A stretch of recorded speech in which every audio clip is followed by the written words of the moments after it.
Jourdan Rodrigue, she covers NFL projects and the Los Angeles Rams. She combined both of those things in a groundbreaking two-part series last week called Finding Rams on The Athletic. What is going on, pal? Nice to see you, buddy. How are you? I'm so fired up. It is the doldrums of NFL, and everybody's always that's like, why last straw. That's why you called me. We just had Jourdan Reed do a 2025 mock draft, but big next week we'll do a 2026 mock draft, 2027 mock draft. I don't know if I ever told you the story. I was talking to a Rams source of mine at the beginning, right before the national championship game between Georgia and Alabama. This was 2-3 years ago. And I remember, and I literally said to them, I was like, you guys don't need to watch a college game because you don't have any first round picks. And they said, they were so excited. They were like, there are players on that field we will one day be able to draft. And now we're here. They finally have a first round pick. It's a new world, Jourdan.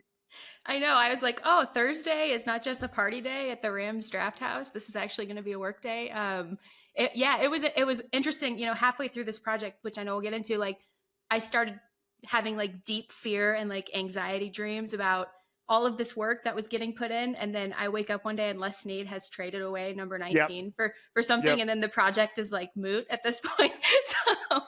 So purely selfish reasons, but yes, it was cool to finally cover a first rounder. Trading away like a highly anticipated pick is the most alpha move. I remember Belichick traded out of a pick that was going to be used to honor the Boston Marathon first responders. Remember that whole thing? They had a pick and they were going to have them all out there. And then the Patriots were like, yeah, we're going to trade out of it. We're good. And then it ended up being the Chiefs pick or something. What I was going to say, I was going to finish my thought though, is everybody's always like NFL 24/7, 365, no days off, always news every day. Nope. This is it. May, June, July, I'm early honored. July. No. I meant like when I said the doldrums, it's like May 7th. And so the point I was going to make was that I'm so glad you dropped this in because it is literally going to be the only newsworthy content of the month of May. Literally, unless someone gets arrested. God Hopefully forbid. not. Hopefully God not. forbid. Hopefully everyone dropped stays safe. a little bomb into the news cycle. Everyone stay safe. Everyone stay hydrated. NFL players do not listen to this show. So you're just talking to a bunch of Madden YouTubers. All right. So, which by the way, hydrate, guys, fellas, hydrate. So what you did was you embedded with the Rams scouts, who had the easiest job in the world for a while because they just didn't use a lot of their picks. I will say this.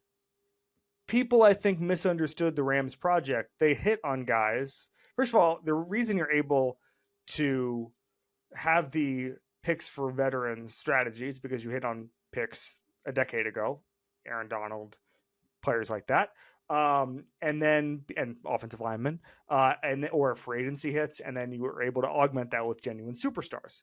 And then you have to hit on 3rd, 4th, 5th round picks, late round 7th picks, 2nd round picks, undrafted free agents, understand the culture there, and then I'll scheme it up. So I think that the FM picks thing it was very funny. I like to make those jokes. We all like to make those jokes, but it wasn't necessarily the most honest thing in the world. We'll start here before we get into any of this stuff.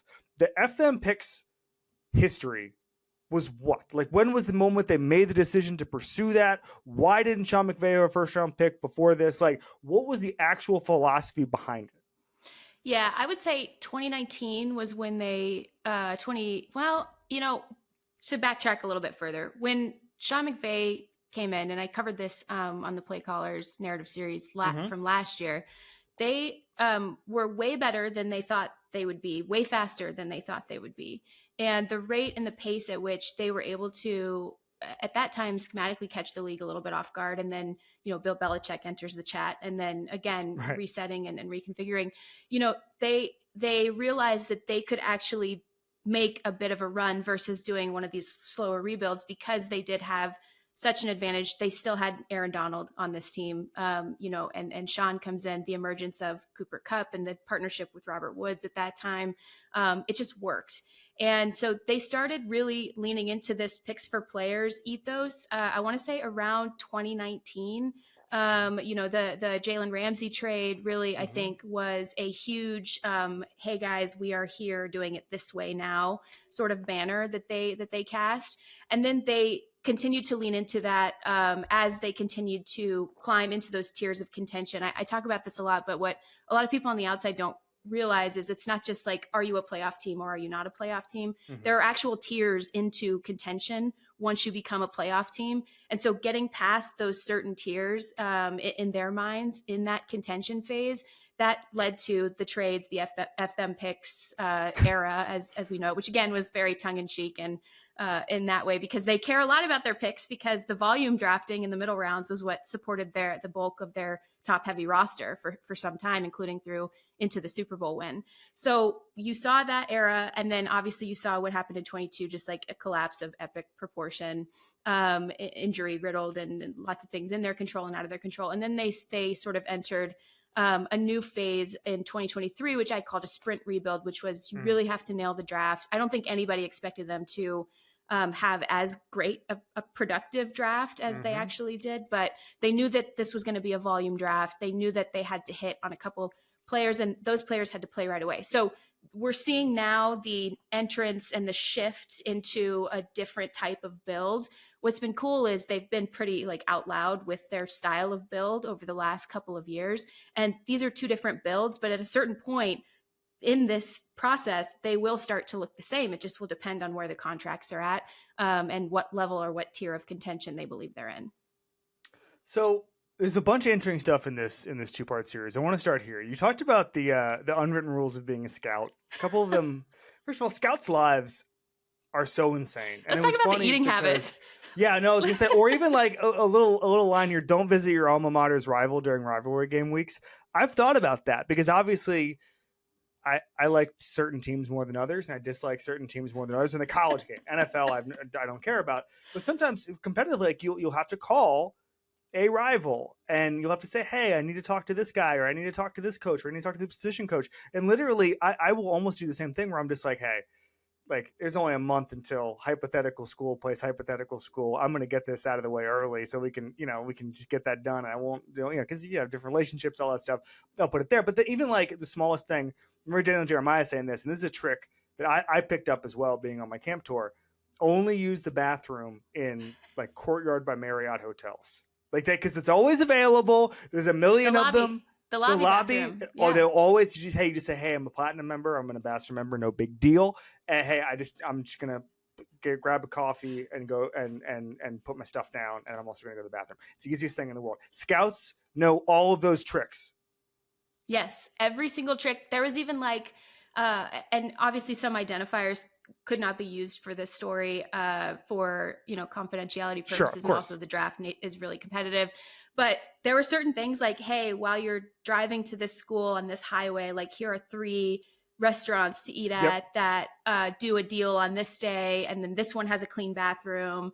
And then here, it's just all kinds of things. But it's this huge roadmap of little tips and tricks that have accumulated over time. And then there's this shared, not to sound dramatic, but it's a little bit of a trauma bonding situation where all of these guys, like they've known each other for so long. And especially the old timers, like they've been in this for so long at this point, and they know all the same people.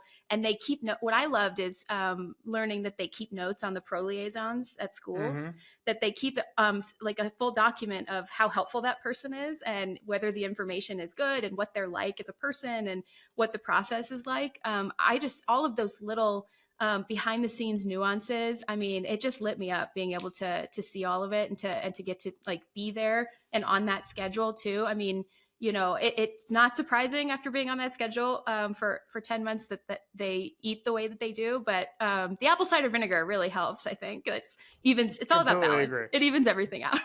There was a theory that the reason Greg Schiano had so much built up negativity going into his NFL career, which was very short and unproductive, was because he was such a bully to NFL teams when they came to scouts that people in the league just really hated him.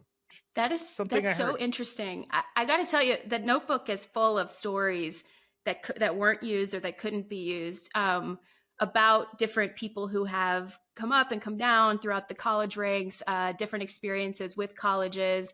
It was really fascinating. It is a personality profile for every place that these guys visit. And when they're all around each other, this is their shared thing that they have in common. It's like, hi, how's your family? How's the wife? How are the kids? Are they in college yet? also, holy cow, let's talk about this place, you know? Mm-hmm. And so, and let's talk about our various, journeys and all of that. And I loved that because that to me was very slice of life. It's something that I won't forget because, it leads to a lot of other threads and tidbits and things like that. But also it was just really cool and fascinating. And just to hear how people are around each other in that space. I don't think people realize how isolating that job can be. And so, of course, they find this shared experience with each other and compare notes, and that part is really interesting. Is there anything, before we get into the nitty gritty of the Rams and how they were built and kind of the internal makeup there, talking to this many scouts, is there anything you learned about just broadly the game of football that changed your mind on anything, or something you look for now because you're like, hey, this, you don't need to give me a name, but you're just like, I watch football differently because of this? Like, just any info that you gleaned about how to watch the game through a scout's eyes? I mean, I do watch football differently now after this experience, but I think too, what and we'll get to it, is the reframing of a specific language that a place uses. Every place has its own way of talking about their process. And I know that sounds like a bit galaxy brain, but seriously, it is something that is very unique to them. It's like their fingerprints within a space. But if you have continuity on a staff, such as like the Rams do for 10 years at this point on that scouting staff, they all have evolved this language where it's, shapes and colors and code words and different things that all equate to thousands and thousands of words. And over time, I started understanding it more naturally and understanding it more normally, to where now, if I'm watching tape or something, then I'll think of different badges or different things, different color gradients, things like that have been directly applicable to my learning about what this language has been. And it freaks me out a little bit because it's like I'm just basically was listening for almost a year, right? And then having absorbed that much, what was one of the coolest things that I did get to experience was shadowing Taylor Morton and Mike Young and Andy Sugarman at the Senior Bowl, and learning, eavesdropping, but learning from their conversations with college head coaches and assistant coaches about various players and what specifically was important to them and what specifically mattered to them, how they would go about just basically transforming into active listening devices as people and absorbing every little tidbit. I loved watching a lineman with Taylor Morton because he helped me understand, how to look and study that position. Obviously, I'm not a professional at that, but how to study the position piece by piece and what to absorb first. And when I go back later and I'm watching cut-ups with all of them and everything, what I'm looking for first, different, just better at watching film, I think, than I ever was. And that's going to be really helpful to me and to my future. But just breaking things down into little pieces and looking for patterns and details and tells and things that sometimes out on the outside we think are a really big deal, but don't actually end up being a huge deal on the inside. I think the coolest thing I heard, this was not from the Rams, but one of the coolest things that I heard in Mobile was everybody was talking about like what badasses the Washington offensive linemen were because they don't play with knee braces. And that was like a message that they were sending, to the broader community, like, yeah, we can handle this kind of a thing. And then who's in gloves and who's not. And it's not like that's a huge make or break detail in the scouting process.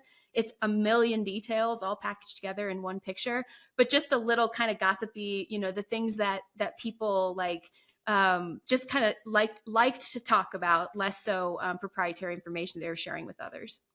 Mouthpieces, whether they're in or out, massive thing. I remember, I think it was against North Carolina 2 years ago. I had pretty good seats, and I think Tyreek Stevenson took a rep with his mouthpiece like in his hand, and I was like, this is an NFL player. This is an NFL player. I don't know what he's doing, but I just promise you, if a DB is doing something other than having a mouthpiece in his mouth, he's a good player. I have a question about the way the Rams go about this, because it's a broader question for the league. So they don't go to the combine really, unless there's a specific task for a specific employee. And they don't do official 30 visits because those are documented by the league and they don't want anyone to know what they're thinking. Obviously, the official 30 visits, it's a little different if you're not picking in the first round, but this year they are. Is this a matter of them just being like, all right, almost from so most teams look at it and say, this is what we've always done it. The Rams probably look at it the opposite way and say, why are we doing this? We don't always do things. Is it just a matter of that? Is there a reason why they don't do those two things that are just more about their philosophy? Well, the medical at the combine is what they're really there for. That's why the combine actually, is important in terms of, I'm not talking about the production side and the hundreds of people who have make a living help to do that and put that on. It's a great event every year. But in terms of their perspective, they only care about the medical. The medical is really interesting because that's where all the NFL teams sort of convene and assess prospects by position over the course of several days. And you're all sharing the same information in a major data pool. And once you break it down within your own risk assessments and the way that you internally and whatever tools, sports science you have to break down some of those medical characteristics and how you weigh those risks or non-risks in your traits assessment and your overall prospect analysis, that's where they start to differentiate from each other as teams. But that was really, but you don't really, it doesn't crystallize for you until you kind of go through that process where you're realizing, oh yeah, this is actually how it works. And this is why this is important. So that's why they go to the combine. They don't find the breakout interviews very helpful. They find that prospects have often been heavily prepped by that time. And that's the agent's job. They're supposed to do that. That's a part of it. But they find that, that's just not necessarily an efficient use of their time when they are sending specific people, Andy Sugarman being one of them, out on the road to do basically day-long study sessions with prospects in their hometowns, in a place where the prospect does feel comfortable at their college. And I'll get to that in a minute. But the interesting thing about the combine process too is they just found that if they have a personality test, it's a version of a Hexaco test that has existed for a while, but their own internally created version of that. And they basically get those done at the all-star events during the interview portions, whether it's East-West Shrine Bowl, it is the Senior Bowl during those 10 to 15 minute 4 at a time interviews as people roll through. And they just didn't feel like they were getting a real sense of who the prospects were. They've been doing this for a long time. They've stopped attending the combine in full since 2021 when some of the restrictions lifted. And in 2020, even Sean and Les only went for a day and then they left.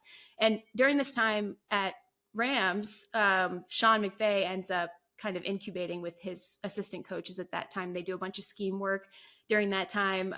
And that's something that they find more valuable on the coaching side than going to sit with a bunch of prospects because of what happens next, which is they send Andy Sugarman and a couple others out on the road to do these super deep dives with prospects who they think they might draft.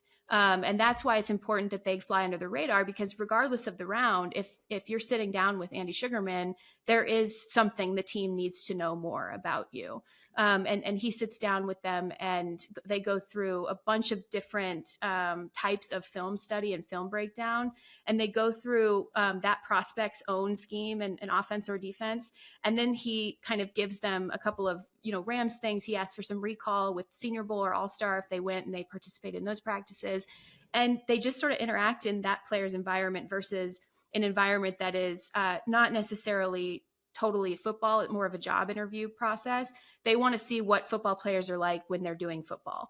And so I think that's what and it doesn't take away the importance of the event. Like the tape from the Senior Bowl is something they hugely prioritize and break down in a hyper efficient way to be able to study massive amounts of it in a short amount of time. And they often pick Senior Bowl players. Like if you look at their draft classes, it's so funny. One thing that I ran into was I would see colleagues, out on the road and they'd be like, what the heck are you doing here? Like the Rams don't come to this. And I'm like, oh, nothing, just, lurking around. And it's the outside perception is that they don't care about this stuff. It's massively important, but the way that they've decided to identify what matters to them in terms of these prospects, inclusive to keeping some of that stuff under the radar with the way that they go about their visits. And they've done that for a couple of years now. That's not a new thing. But I think it is the first time they've talked about it, but that's not new in terms of how they've operated with their process So it is all kind of a combination of strategy and then fact finding in a way that feels valuable to them. Not so much worrying about kind of like what is done or not done. The Hexaco test was developed by the person who was responsible for my career, if I'm not mistaken. I know. Right? I thought of you. I was like, I think I texted you at some point over the last couple months, and I was like, Kevin, in 2 months, I'll be able to tell you a Sam Walker story. Yeah. Sam Walker was the sports editor at the Wall Street Journal, and he gave me my first byline nationally when I was just a local reporter in Miami. And the story I'll tell, I don't think I've ever told the story publicly, is he called me when I was a junior in college, and he was like, do you want to, because I had been writing for him as a junior, and I don't think I ever told him I was a college kid when I was writing for him. I wasn't catfishing him, but I wasn't not catfishing him. You were sort of catfishing him, yeah. No, but I was also working for a newspaper down in South Florida, and I started. Was it the school paper? No. No, I wasn't that bad of a catfish. No, I had professional clips. I was being paid for my work. I just started a little early. So he offers me a job. I think I may have still been a junior in college. And I said, hey, Sam, like, I got to be totally honest with you. I don't have my college degree. Like, I don't know if I could do this. And the phone goes silent, and he just goes, well, let's not create obstacles here. Like, let's just not tell anybody. And I was like, oh, okay, that's so Sam. Fine. Oh my God. And I was like, okay. And then it ended up being, the as all HR things do, it took forever, and I was able to at least get enough credits to graduate. But now that gentleman is in charge of leadership at the Rams, and it works. All he does is just jam talent through, even if they don't have probably doesn't even have to ask for a college degree. Probably maybe they value college degrees at the Rams more than they do at the Wall Street Journal. Well, their prospects are all like 24 years old. So yeah, they're all doctors. They're PhD. Yeah, they're all old prospects. But yeah, it is interesting. And I wouldn't say, it's a combination of a lot of different things. Like that became very clear to me, because I think it's easy to firefly toward one piece of this or another piece or another, because genuinely it's a cool look behind the scenes of like what actually happens and how this stuff works. But it was so clear to me. And again, watching and seeing their giant boards and screens of their JARS program that basically houses an entire language and has for the last 10 years, like how everything evolves and it shifts so much. And as little pieces of the puzzle are added, they are just that, little pieces of the puzzle. And even down to prospects, they're characterized as gradients of colors and shapes that mean certain different things in the Rams scouting and evaluation language. And it's never standing still. It's always moving. It's constantly moving. And I thought that was what was so cool, is they don't treat it as a this or that kind of process. Everything is always malleable and taking shape, including the way that Les Snead maneuvers around his call sheet, which actually was funny. It looks a lot like the Sean McVay play call sheet. So those guys were made for each other, I guess. And so it just, the way that everything moves around it constantly through the entire process, and no one thing is a defining thing for any one person. And if it is, that's often actually, if you get stuck on something, or you do go if then on somebody, you can actually see in history like where they've missed, and you can see, you can pinpoint, and they do processes through Nicole Blake and Jake Temmie, their two analysts, like they do processes on like where the tides turn for prospects through, vocal cues and different conversation spikes and different surveys that they run throughout the course of the draft year. They can pinpoint like, okay, this is when a coach like would not leave the idea of this prospect alone, or this is when the axiom like, oh, he fell in love with the prospect or stood on the table for like, this is when it really happened and why, and can we correct it before we are stuck and cemented in making a choice. And sometimes it comes down to, we were unlucky. Nobody we liked is here. We either trade back. We can't trade back. Okay, we're picking here. Or opposite, got super lucky with the way the board fell for Jared Verse, who was their top outside linebacker. And that's how it fell. And so then they got really lucky and they were able to get him at 19. So it just, so much of it, it's the futility of it all. Like Les said something to me last year when I was interviewing him for play callers, basically was like, we're all doomed. So just go and try your hardest, like make the most of it. And so it was so crystallizing for me as I started this process, where it was like, there's so much futility to this to the point where it is so much of it does come down to uncontrollable luck. And you just hope you don't make any, self-inflicted errors or anything along the way, or that you're not incorrect in your process. And you can really pinpoint when people are incorrect in their process. And then it's just so interesting how much comes down to that total futility and calendar refresh, to the point where I'm standing with a bunch of scouts on Saturday afternoon and everyone's phone's ding at the same time. And it's the email of 2025 prospects. And I was like, well, I'm out. This is where I can't do this anymore. That's where Jourdan Reed comes in. Thank God he's here on this week's on This Is Football. As Jourdan Reed slides right in as Jordan flies out. Why should you bet with Caesars Sportsbook? 2 words: Caesars Rewards. Every bet brings you closer to the types of benefits only Caesars can offer. Hotel stays, VIP experiences, sports and concert tickets, and more. It's not just an app, it's an empire. All right, two things for you. I'll start here. This is the big one. So you talk a little bit about how Verse and Fiske, they identified some chemistry there, which I totally agree with. I watched a lot of Florida State football last year, and I've said this 50 times on 50 different shows. Just kind of happens this time of year.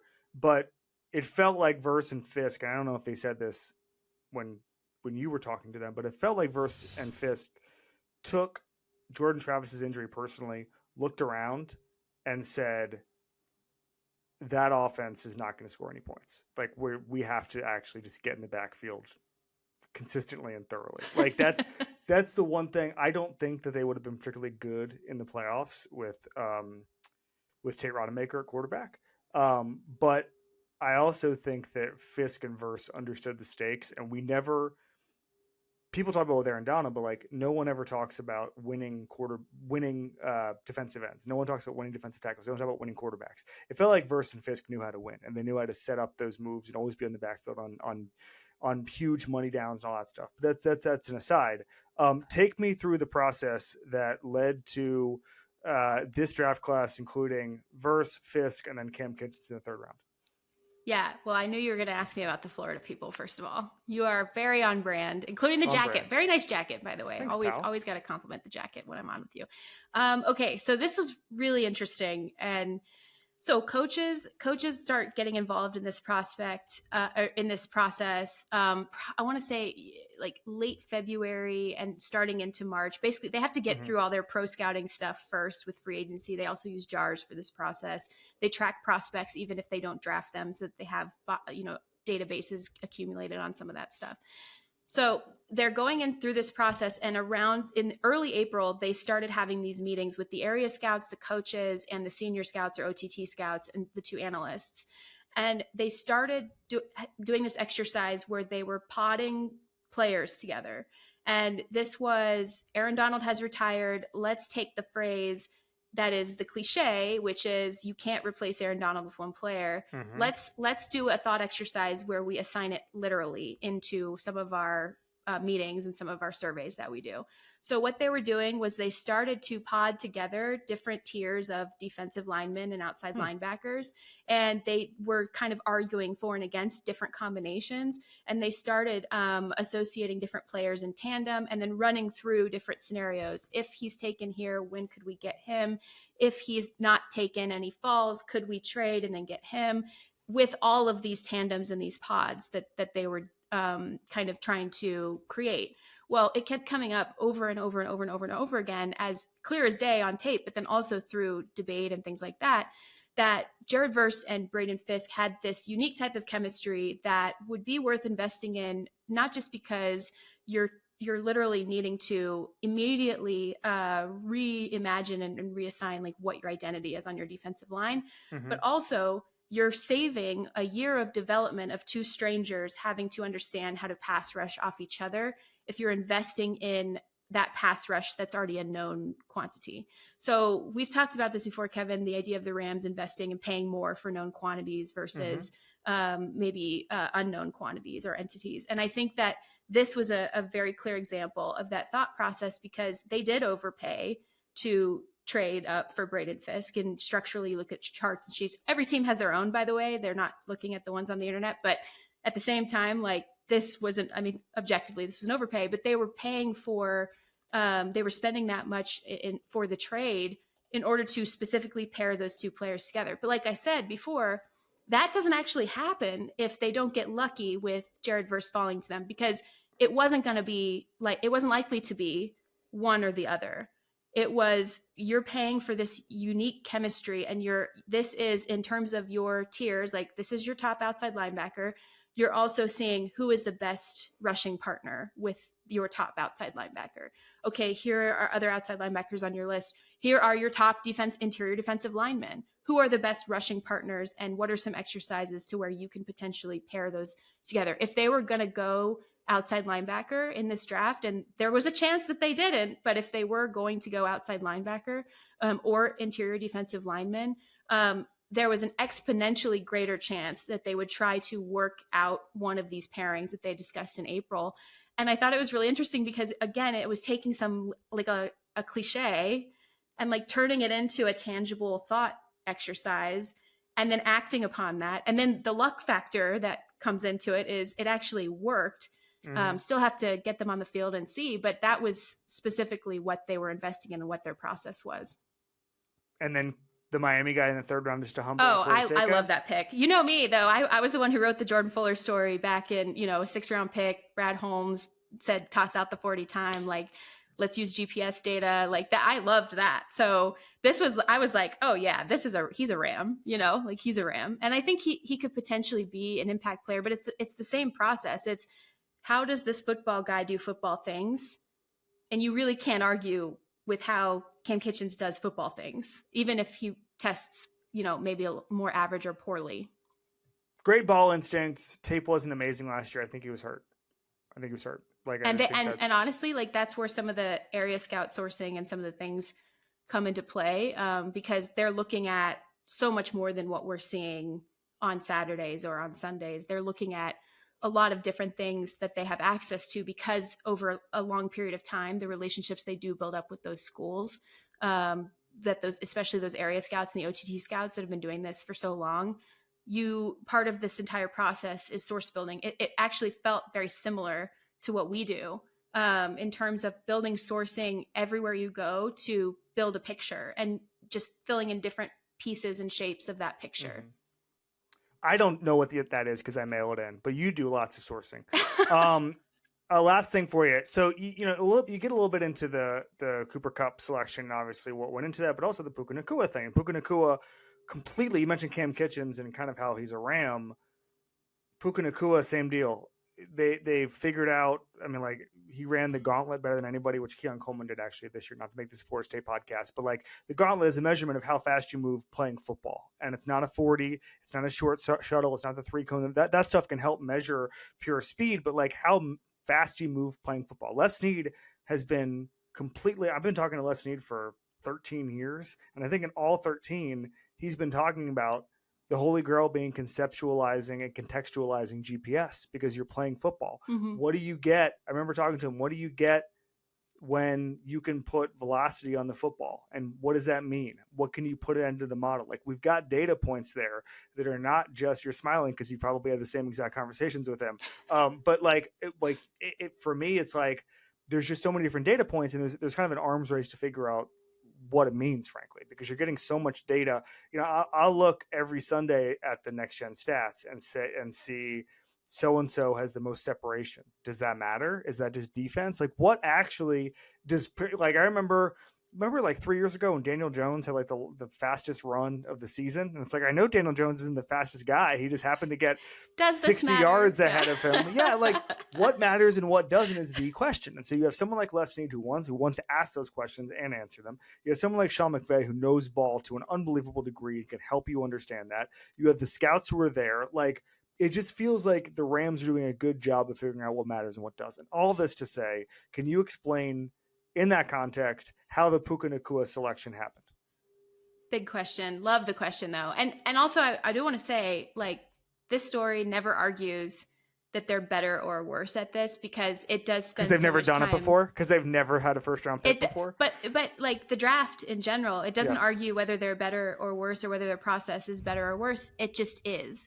And that's one of the big takeaways here is, like, every team, and I heard from so many people around the league, like throughout the course and then after this, where it was like, every building has to have their own process. You can't get like wandering eyes and like firefly over to what something works in one building and then apply it to your own. There's so many different things that come into play.